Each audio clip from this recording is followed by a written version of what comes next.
Today I'm going to be reviewing these cheap watercolour paints that I got off Amazon. You can get them off other websites like Wish or eBay or AliExpress because it's all really the same thing but just packaged slightly different or laid out a bit differently. I'm really excited to try these because I don't normally use watercolours, but I thought I'd give it a try, especially as I don't really like mixing paints, and this has quite a lot of, it has a large selection of colours already. So let's just get started.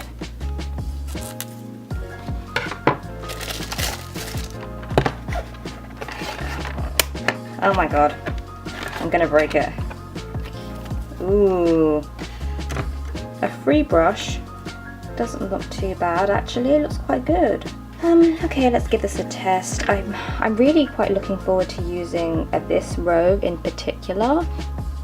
Ooh, I don't normally like purple, but that looks like a nice colour. These are really pigmented. Ooh, that's a nice colour. I mean, they do lift up. This one doesn't lift up quite as well, but maybe it dried really quickly, I don't know. But, you know, it's not blending out when I use the water, so... Yeah, so I think it dries down quite quickly if you haven't got much water. I mean, that's to be expected, but I'm not very good with water control, so that's probably what it is, rather than the quality of paints. Damn, that's bright. Whoops, that's quite bright. I mean, you can see that this one's a bit more thin and a bit more chalky, I suppose, than this one here. And I mean, it does this weird thing where if you don't put enough water at the beginning, you can't really blend out what you've put down. But that, I'm not an expert with watercolor, so that might just be me. But I mean, they're decent. They look very pigmented. I like the selection of colors. Let me just swatch the rest and I'll get back to you. Okay, so here are the swatches. Some of them blended really nicely with the water. So for example, the blues and the greens, really nice, vibrant, opaque colors. But some of them were a bit disappointing, like the pinks. A little bit, I don't know if you can tell, but I can see the pigment and it's almost like the paint was struggling to spread itself. But overall, I'm quite impressed and I'm looking forward to trying these out. I do think the brush, really good. Only thing is, it's stained quite a bit. The tip, I've washed it, but it's quite stained. It's really good though. I mean, it's a free brush. Okay, let's think.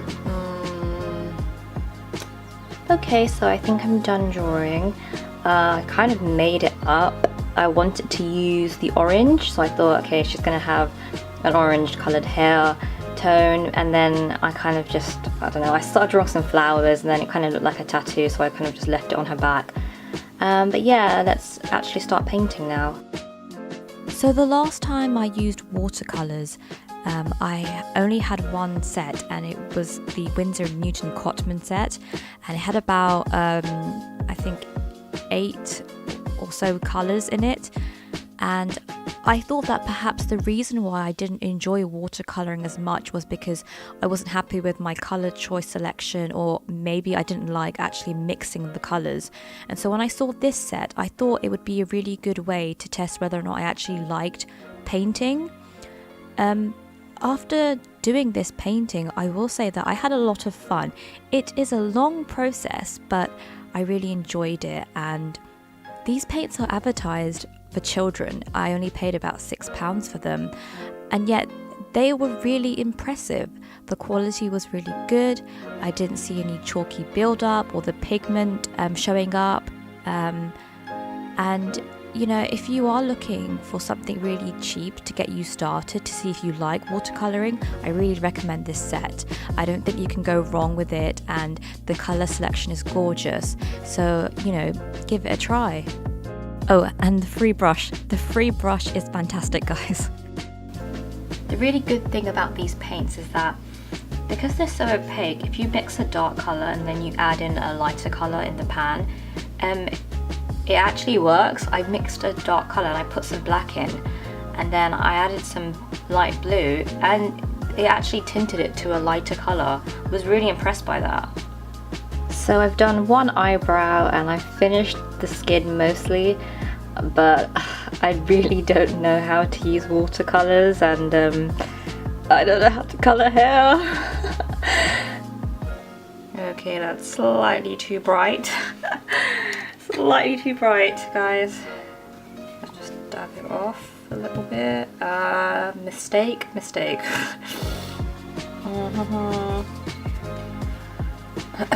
Okay.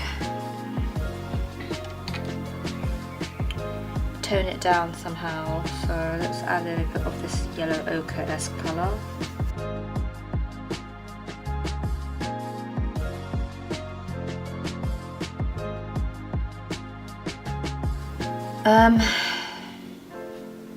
That's just the wrong shade entirely, isn't it? That's way too orange, so just fix this.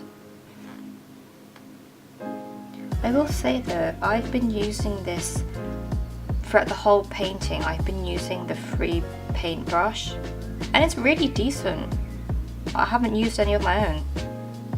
I mean, I'm really pleasantly surprised. I thought it was going to be one of those really crappy kids paint set brushes, you know, the ones that are all frayed and have a plastic handle, but no, it's really good. See, the problem with well, my problem anyways, is that when you paint with watercolors, you have to do a light wash first, and if you do an entire patch like the skin first, you can't really tell how light or dark the skin is, or your tones are, once you start adding other parts of the picture. So her hair is going to be a deep orange, and initially I thought the skin was fine, but then I realized against such a strong color her skin would be really washed out, and I guess I really should have painted in all the colors to begin with. Yeah, I don't really understand when people, I see a lot of YouTube videos. I mean, it's a valid way of painting where people, for example in oil painting, I see a lot of people who they paint a small patch, maybe the eye, and then they do all of it at once. They do all of the tones, all the shades, all the highlights and everything, and then they kind of like fill out the face, so it's kind of like a mold that's growing instead of paint. And I think that's, if that's your way of painting, your preferred way, fair enough, but you're not able to see the picture overall in terms of tones and values and colour harmony, and I think it's better to have everything at once. Having said that, I obviously didn't with this one, but yeah,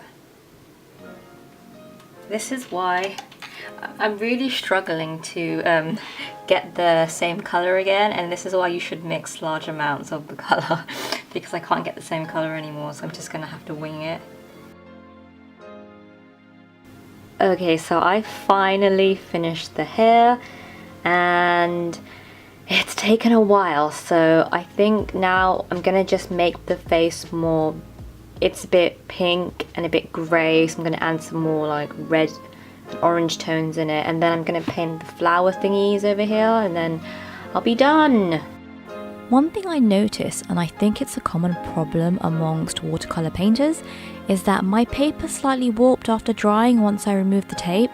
I think that might be due to the quality of my watercolour paper though. Overall, I'm really pleased with the way my picture turned out, and I definitely think this is something that I will try again. I do think it helps to have clean pencil lines, and I don't know if you've noticed, but I'm quite messy when it comes to sketching. It's just the way I like to draw. I think that's it for this video. Thanks for sticking around. Let me know what you think of these paints, and if you like my artwork, please subscribe to my channel where I do tons more drawing. Thanks for watching, and I will see you in my next video. Bye!